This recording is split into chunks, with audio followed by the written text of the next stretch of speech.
Hi, Sean here with another behavioral change tip. Now, making difficult choices, good decisions, and delaying gratification is work. It's taxing both mentally and physically. It's estimated that your brain, at around 2% of our body weight, demands 20% of our resting metabolic rate. One fifth of all the calories we require for all of our basic physiological processes is needed by the brain. We need food to think.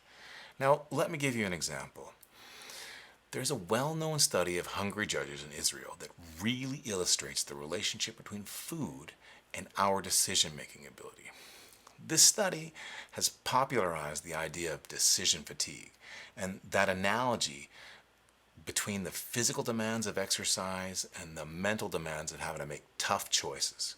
So essentially, what the researchers found was that if you were a prisoner up for parole and you were first up at the start of the day after breakfast, you were considerably more likely to be granted parole than if you were last up right before lunch and break, because it was straight back to the big house for you.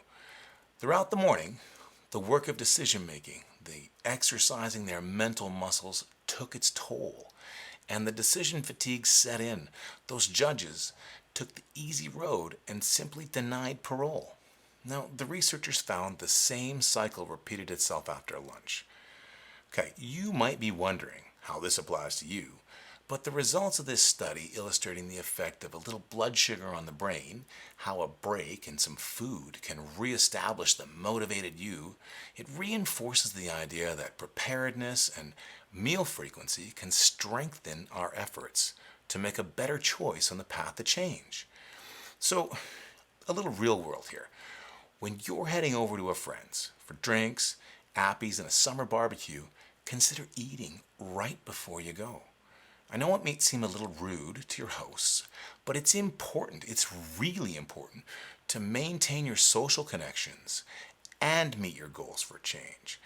Because hunger is our motivation to eat. So if you're not hungry and your brain power, your willpower have been bolstered with a little fuel, well, resisting temptations and making the better choice just got easier. This is an excellent example of what we mean by social ability. It's important. Maintaining your friendships and getting the results you're looking for is what we want. Oh, and drink a big glass of water right before you get there, because you'll probably drink a few less margaritas.